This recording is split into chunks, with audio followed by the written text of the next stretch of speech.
আসসালামু আলাইকুম। জামাত আবার আন্দোলনের ডাক দিলেন সরকারকে বেকায়দা ফেলানোর জন্য। দেখা যাক তাদের আন্দোলন কতটুকু কী পর্যায়ে পৌঁছে।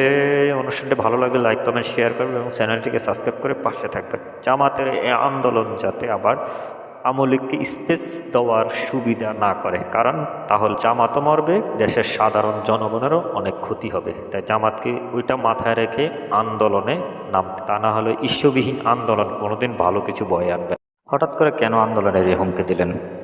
গতকাল সংসদ থেকে তারা ওয়াকআউট করলেন এবং স্পিকার বললেন না আপনারা তো নোটিশে দেন নাই, তাহলে আপনারা কোন অজুহাতে ওয়াকআউট করেন? আসলে আমরা যখন স্কুল লেভেলে পড়তাম, কোনো স্যারের যদি কোনো প্রশ্নের উত্তর না পারতাম, পড়া না পারতাম, অথবা অঙ্কর ক্লাস না পারতাম, অথবা বিজ্ঞানের কোনো ক্লাস না পারতাম, কিন্তু আমরা বিভিন্ন অজুহাতে ওই ক্লাসটা আমরা না করার জন্য চেষ্টা করতাম, অথবা জানালা দিয়ে পালিয়ে যেতাম, অথবা হাফ অ্যান আওয়ারের সময় স্কুলে আর না আসতাম। কারণ হলো যেহেতু এই পড়াটা পারি না, ফিডার ডর, বকুনি খাওয়ার ডর, আমরা এই কাজটা করতাম স্কুল জীবন। ঠিক সেই কাজটাই করতে আছে বর্তমানে বিরোধী দল, কারণ তারা তো এই সংসদের মাত্র প্রাইমারি ছাত্র।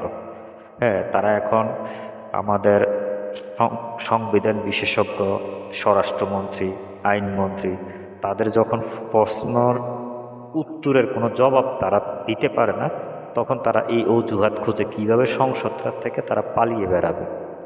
এই কাজটাই করতেছে বর্তমান এনসিপি এবং জামাত শিবির, কারণ তারা বুঝে উঠতে পারতেছে না আসলে তাদের সাথে আমরা কিভাবে এই জিনিসগুলো করব। এই আন্দোলনের একটা হুমকি দিয়ে তারা সংসদ থেকে ওয়াকআউট করলো দ্বিতীয়বারের মতো। আপনারা আন্দোলন করবেন, কোনো সমস্যা নেই, গণতান্ত্রিক দেশে আন্দোলন করতেই পারেন, কিন্তু আপনারা আন্দোলনের নামে মানুষকে কষ্ট দিবেন না। কারণ নয়াপল্টনে বিএনপির কার্যালয়ে যখন বিএনপির প্রধানমন্ত্রী উপস্থিত হয়েছেন, তখন অসংখ্য মানুষ রাস্তায় জ্যাম করে এবং কি রাস্তা বন্ধ করেছিল।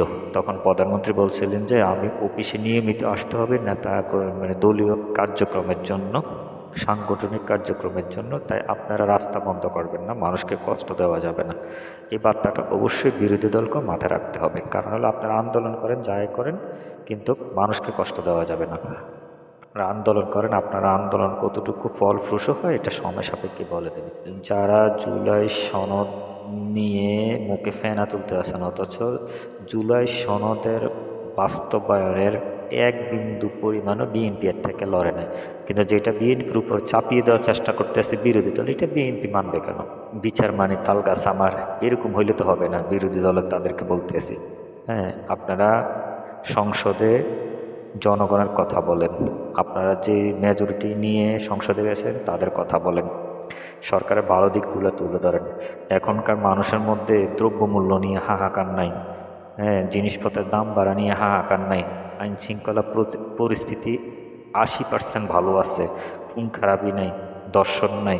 তাই আপনারা আন্দোলনে কোনো অজুহাত পান না, তো তাই একটা অজুহাত দিয়ে ওয়াকআউট করে এখন বলতেছেন আপনারা আন্দোলন করবেন। লাভ হবে না। আপনাদেরকে নির্বাচনে যেরকম মানুষ লাল কার্ড দেখাইছে, এখনও হয়তো বা লাল কার্ডের অপেক্ষায় থাকেন আপনারা। কারণ বাংলাদেশের মানুষ জামাতের ভুয়া রাজনীতি সম্পর্কে ধারণা পাইছে, কারণ তারা মিথ্যা প্রতিশ্রুতি এবং মুনাফিকের প্রতিশ্রুতি তাদের কাছে বেশি। কারণ তারা সকালে এক বিকালে এক, একটা পরিপূর্ণ মুনাফিকের অবস্থা তাদের। তাই আন্দোলনের নামে মানুষকে কষ্ট দিবে।